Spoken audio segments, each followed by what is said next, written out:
not here trying to say you shouldn't grieve or there is no grief, but I will say, and I'm noticing this myself in my own grief, that my grief is based on a false belief system that I have. And so I'm grieving for because of something I believe about death, and that I'm alone and I'm lonely and he's not here and it's usually that is when I'm thinking about myself and how much I just miss the five senses of his presence. Yeah. And so there is something so much greater beyond the grief.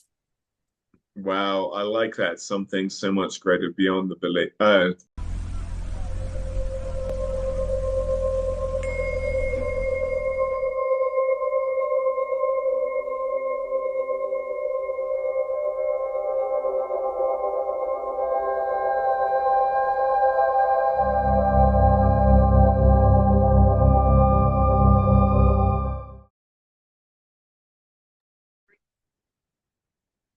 Hi, everybody. This is Adam Golden Eagle. This is the second installment of my new monthly podcast on purpose.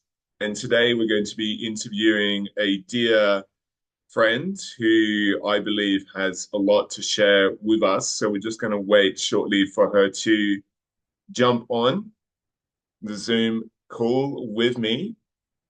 And yeah, then we'll get started. Okay, here we go. Hello, welcome. Welcome, Jen. Hi, Adam. Welcome to the On Purpose podcast. It's a real pleasure and honor to have you on this installment. This is the second On Purpose podcast that I'm doing, so it is really a great honor to have you.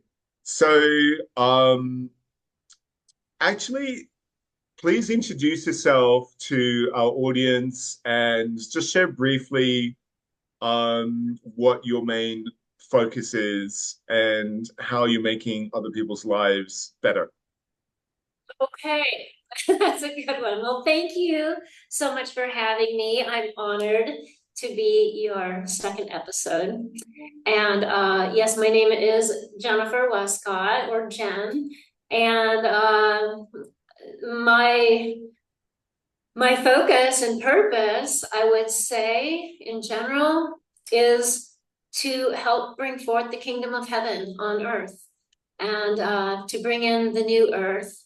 And this, I guess, this shows up in my own life, just in working on myself, my inner landscape, spiritually, emotionally, and it also shows up in interactions, relationships with other people, because I feel like that's really what that's the tool that we have to make this happen, to bring forth the kingdom.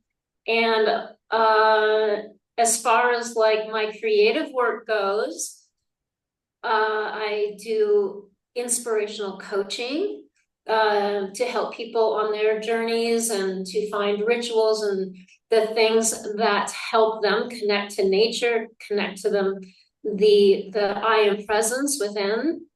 And also I'm have a podcast as well called the I Am Diaries that talks just about that. Your journey, what people's journeys have been to finding the I Am presence inside of them and how that's showing up in their life. And I guess that's about it. And I'm writing books, but so nothing's published yet. That's behind the scenes. Why, thank you so much, Jen. There's obviously a lot to unpack in today's episode. Let's start off with what was kind of the origin point in your life when you realized that your work was to help create heaven on earth? Well, I guess it's sort of been a work in progress. Um, Maybe since really that began in 2014. Okay, and what was happening in 2014 that led you down this path? In 20 December of 2014, I met my husband. And it was like we were activated. But our coming together really activated our spiritual journeys. In some ways that we planned, in other ways that we didn't, and were very unexpected. And but we definitely activated that in each other and supported each other. And shortly after that, we left behind our lives in the United States and we moved to Mexico together. Wow. And that was really the beginning of when I actually had the time and the impetus to really kind of go into a more spiritual journey on purpose. Okay, so let's unpack the kingdom of heaven on earth. So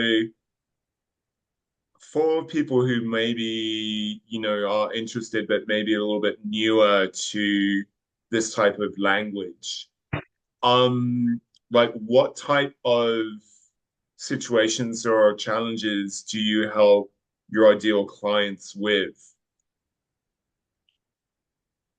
Yeah, I would say false belief systems and indoctrinations that have led us kind of into a life of limitations and beliefs in limitations. And just to kind of like, the term kingdom of heaven kind of gets used a lot. And maybe what does that really mean? And I guess for me, what it means is that, when we were told that the kingdom of heaven is inside of us. And religion has kind of, even though that's a biblical statement, religion itself has kind of had us looking externally and outwardly for our happiness, for our support, for our lives, political power, and all of these different things, maybe even like beliefs in the rapture or things like that that are external ideas. Hmm. And for me, the truth is that there will be peace on earth when there's peace within. There will be joy and bliss and prosperity and beauty externally when it happens internally. And so I guess I don't know. I that's what it means to me. And I guess that's kind of what I want to offer to people, to be able to go on that inner journey and be able to have a higher perspective of life other than what we actually learn here. Okay, Jen, thank you so much for sharing that.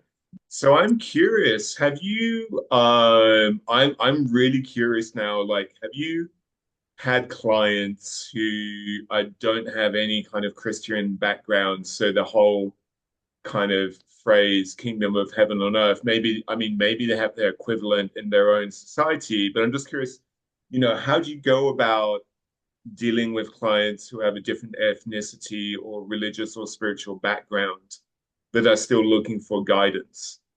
Right, right. That's a great question. Because we get tangled up in words and you hear words like kingdom of heaven and you think maybe that is just biblical, but somehow everyone knows what that means. You can say new earth, bring forth the new earth.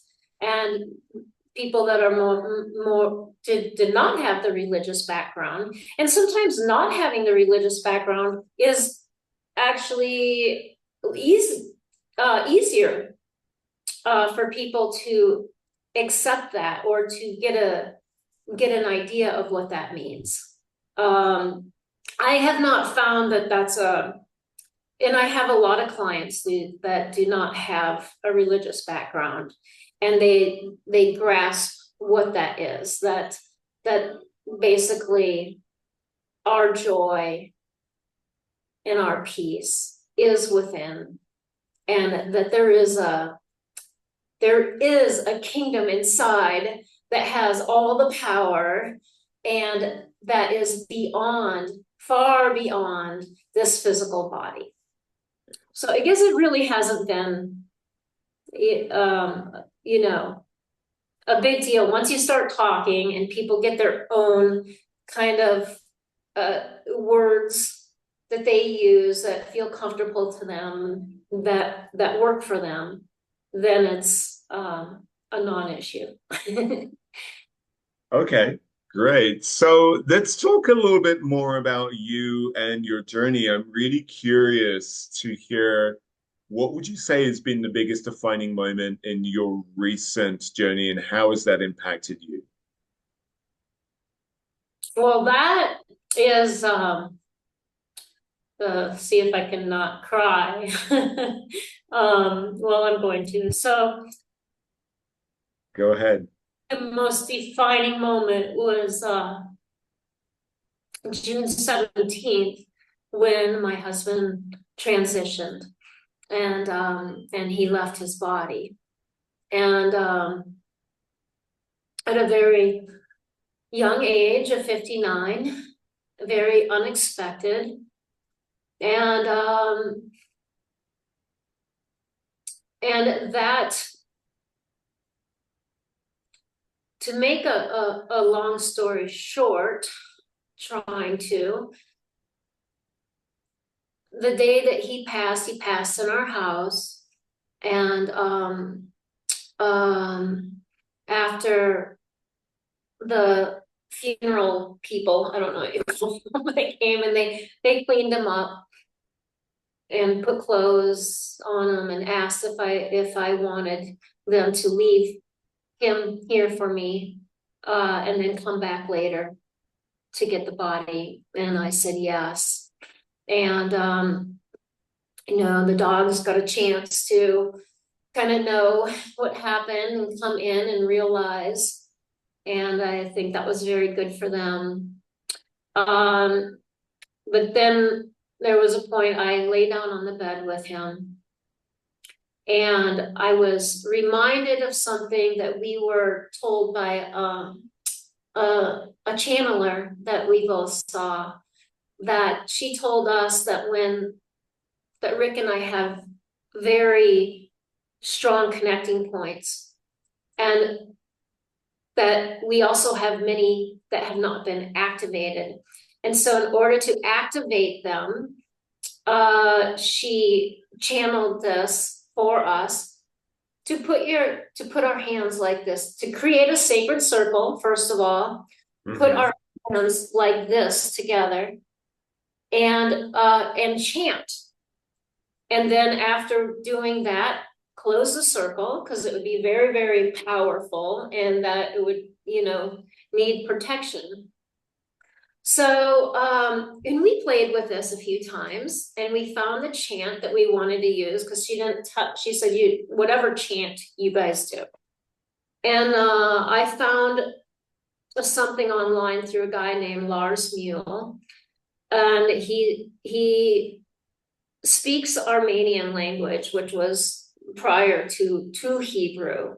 And it's we were talking about words earlier. The English language itself is is limiting, and there's, when you say certain words in Armenian language, it's like they're magic. They activate. And so Ruka de Kudsha, it means Holy Spirit. So you say Ruka de Kudsha on the in breath, And on the exhale, Malkuta Dishmaya, which is kingdom of heaven. And so all of a sudden I'm laying there and I am told to do that, to take his hand. And I did that.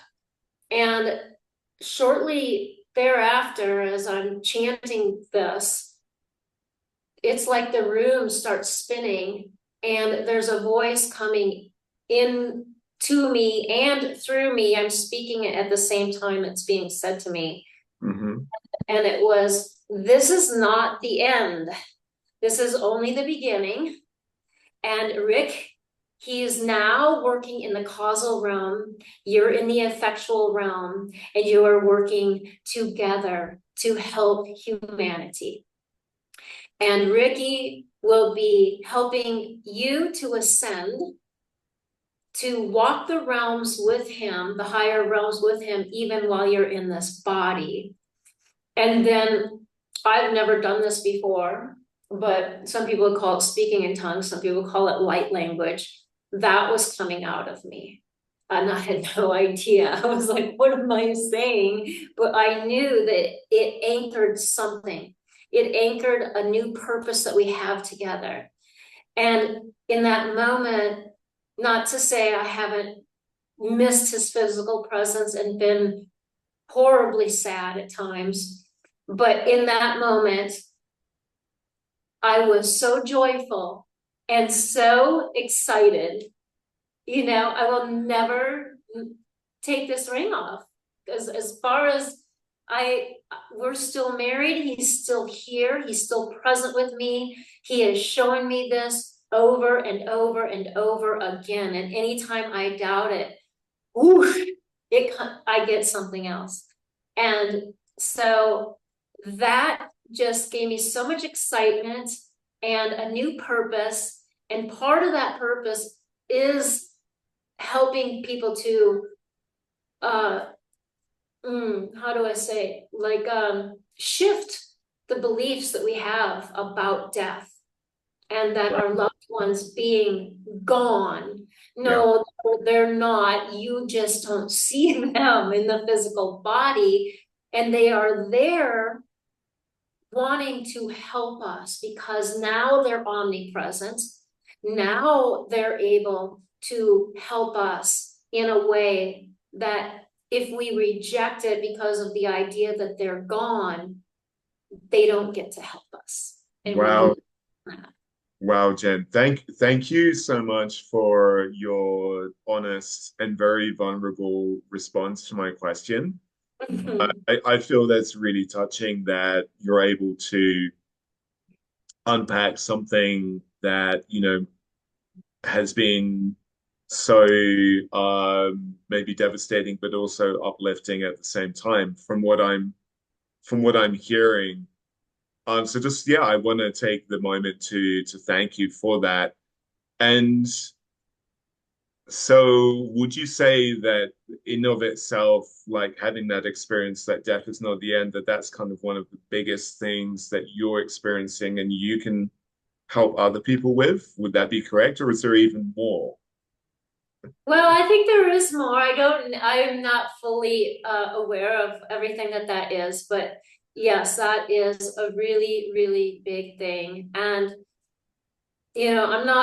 I'm not here trying to say you shouldn't grieve or there is no grief, but I will say, and I'm noticing this myself in my own grief, that my grief is based on a false belief system that I have. And so I'm grieving for because of something I believe about death and that I'm alone and I'm lonely and he's not here and and it's usually that is when I'm thinking about myself and how much I just miss the five senses of his presence. Yeah.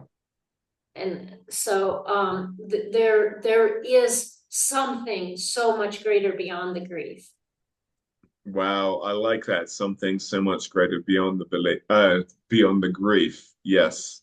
I actually wrote a poem a few years ago about grief and where it can take us in my own journey. I mean, I don't need to unpack all of that, but I will share that I said goodbye to my mother over 2 decades ago. She passed fairly young from breast cancer, and it was really hard. It was one of the hardest moments of my life.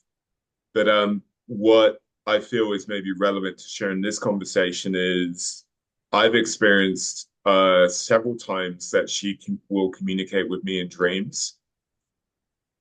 So, what you're saying, I think, is really valuable, and people do need to hear this because there is a huge amount of indoctrination and also fear around death that, it's just like a nothingness and there's nothing, and then that sense of grief that you've lost all connection with that loved person, and I believe, I mean, correct me if I'm wrong, but it feels like you're saying that, yes, there's a continuation and you can even learn how to communicate with your loved ones and draw upon that wisdom. Would that be a correct statement? Absolutely, Okay. absolutely.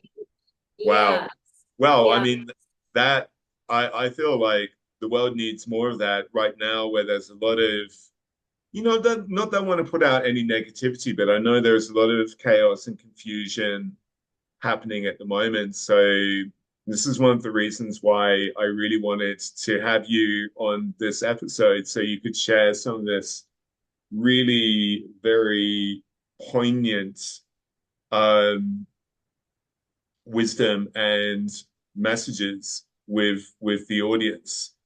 So let me ask you though, like quite honestly, what is the part that you feel you've struggled with most in all of this transition? If that's okay to ask you on the spot.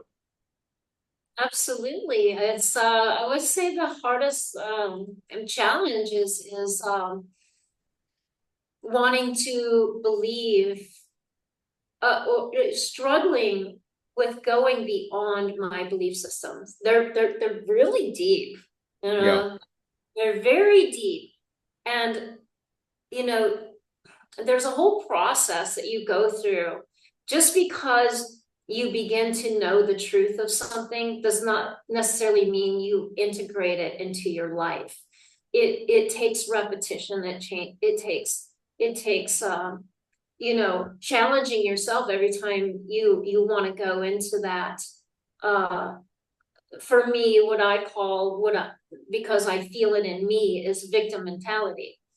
You know, right. oh, so I've lost my husband so young. We had 10 years together, and there's days when I'm like, thank you so much for those 10 years together. And then there's days where I'm like, I only got 10 years, And so digging down deep, where's that coming from? What's my belief system about why am I going into victim mentality?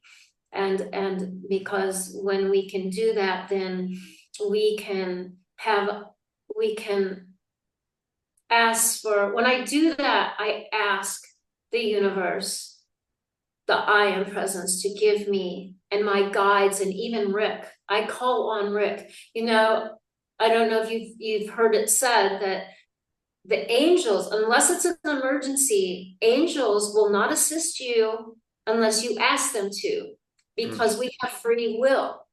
So, and you have the free will to ask them to assist you. And I think it's the same with our loved ones on the other side who are now angels, And so I call on that, and it give me a higher perspective so that I can see a bigger, broader view of this with gratitude and love and joy, because that the joy is our power. It's the power that we have that overcomes all of our fears and all of our false beliefs. And you have to be able to identify your belief as false. If you're not, and that just takes awareness. So I know that there's times when I'm just not, and I don't want to be. So I just let myself be there. And then and then it dissolves much faster than if I'm always fighting myself and judging myself for being in that place. It's fine to be there. Right. So you're talking about like just radically accepting yourself where you're at in each moment. Is that correct? Yes, yes. And then, yeah, and then like the sooner I can just accept that, the sooner I actually can be the observer without judgment and go, yeah, I know there's a bigger picture here. And I know I even have the wisdom to know what that might be.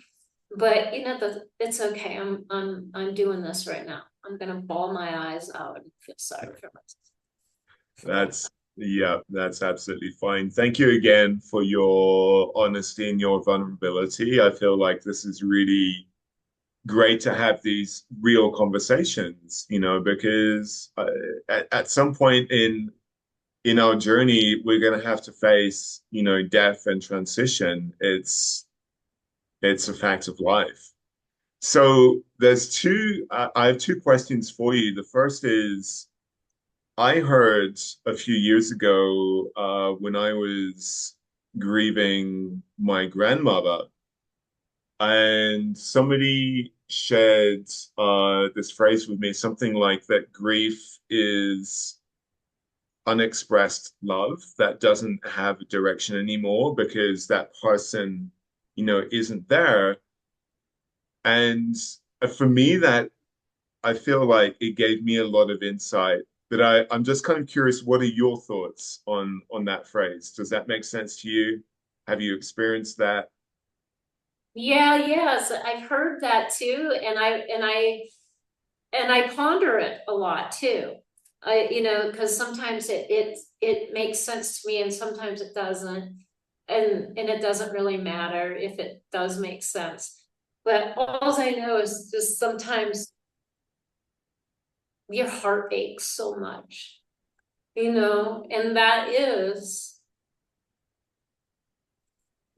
a form of love, that is really super deep love when you can physically feel your heart hurting. Hmm. And so, regardless of what the mind is saying that is creating that, or if it just is, even in nothingness, you're standing there doing the dishes or something, and your heart just, yes, it's a form of love. Yeah. I don't want to stay in grief all the time, but yeah, I believe it is definitely a form of love, or we wouldn't grieve. Yeah. Okay. So my other question is, let's say you have a client who, has been through perhaps a similar situation and that they've had to deal with a transition of somebody that's dear to them, somebody that is loved to them. What are a few techniques or ways that you would, in a therapeutic sense, like want to support them in their process? I'm really curious. That's a really good question. And so much depends on where people are in their journeys, where they are in the process, and what their beliefs are, because you just meet people where they are. So that's number one, meet people where they are and help them from there.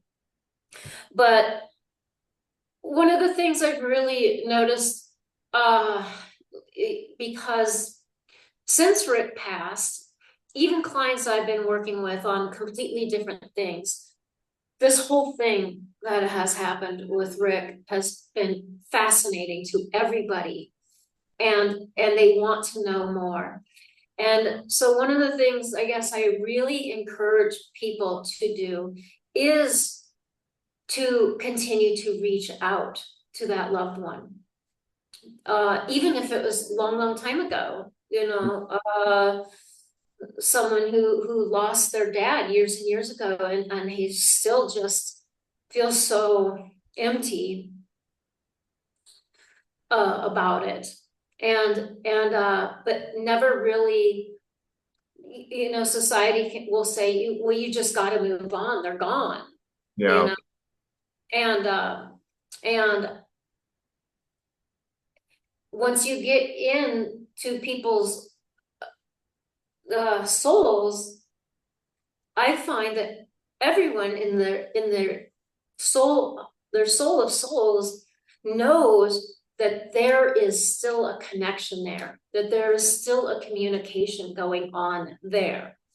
And so there is a new way to communicate, and going into silence, uh, and actually asking for that connection has been a really powerful thing for everybody, because every single person that has done that has had communication and has been very comforted, and Wow. has established a new relationship with this person that is ongoing. And so I guess that's probably the biggest thing, you know. Wow. Wow, that's huge. So if I'm hearing correctly, there's not like, one type of technique or ceremony per se for people to use, but it's more like depending on their specific situation. Would that be correct from, I guess, the way that you work with your clients?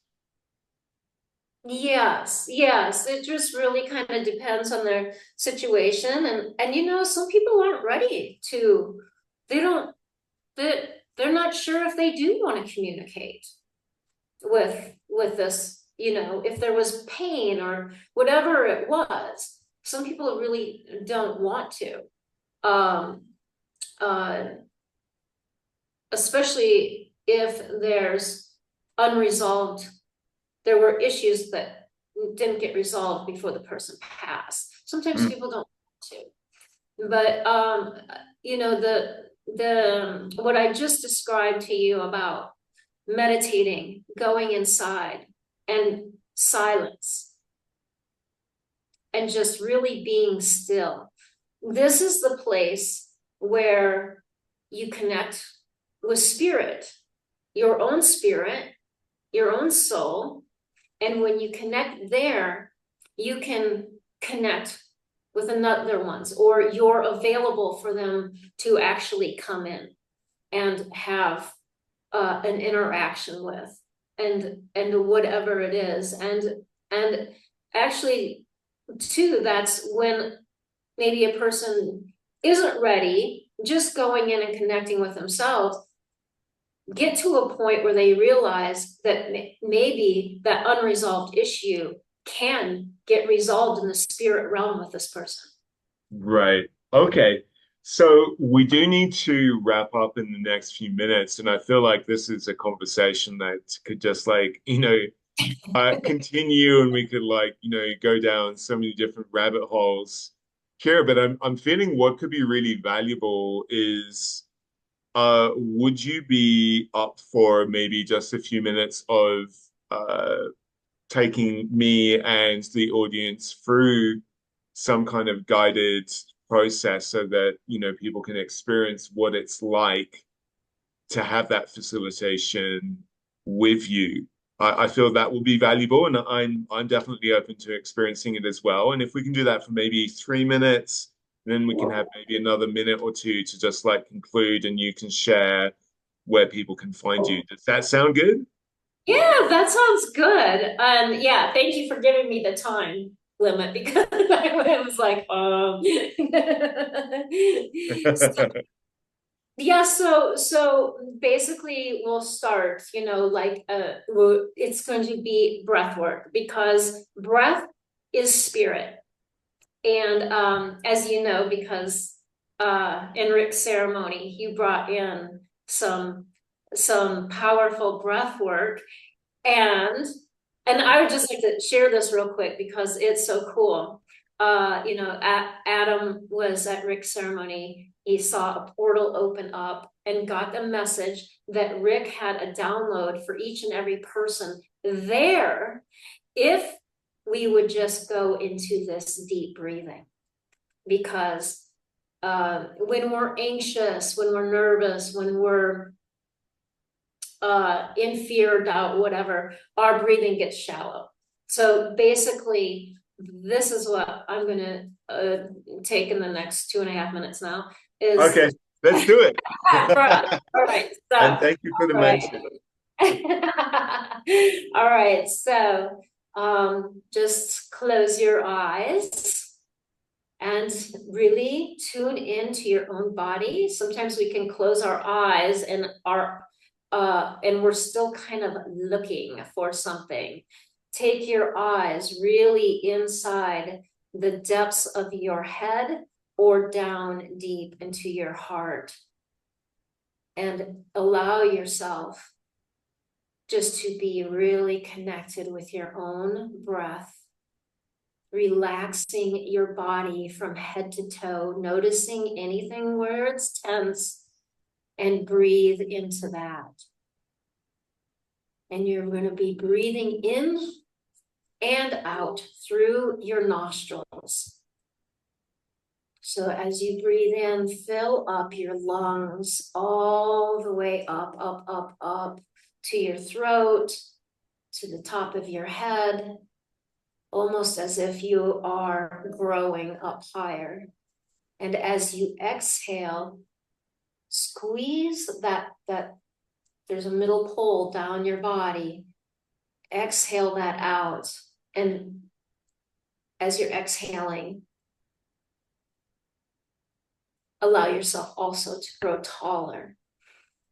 So all the air is going up to the top of the head, the very top right here.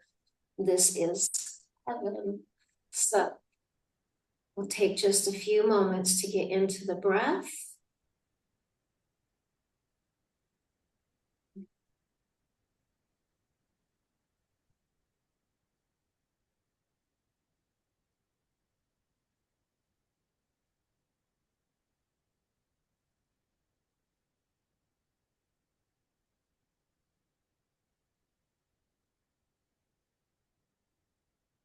So your breath gets more calm and deeper. Allow yourself just to stop for a moment at the top of the in-breath and at the bottom of the out-breath. And with each breath, just imagine all of your physical body sort of just melting, dissolving, expanding your breath to the point that you feel like that's all there is your breath. And that it expands outside even your body.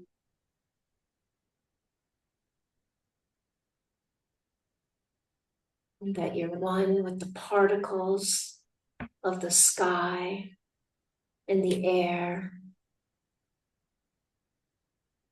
Expansive.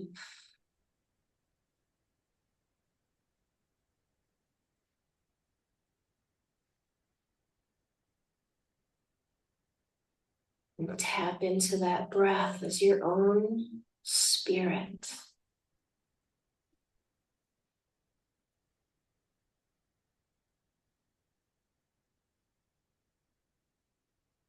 To the point that you feel you're getting a little sleepy.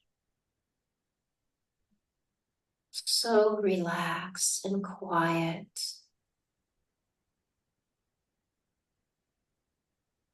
Everything stops. Time stops. Thoughts stop.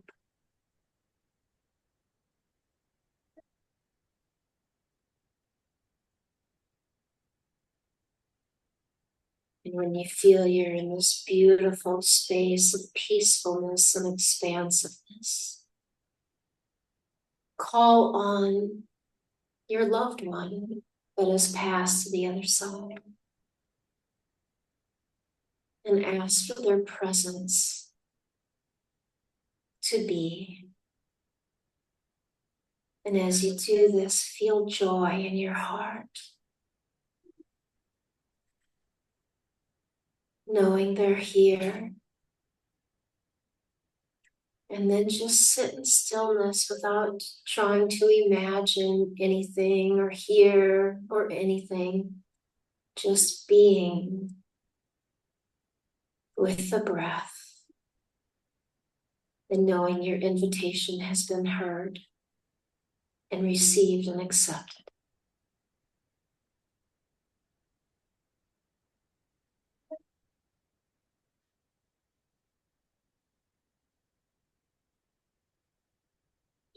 Ask for a message, or you can ask something very specific. And you may not get that answer right now, but know that as your day goes on, it will. It will come. And you will know that you are walking and talking with your loved one in the spirit realm.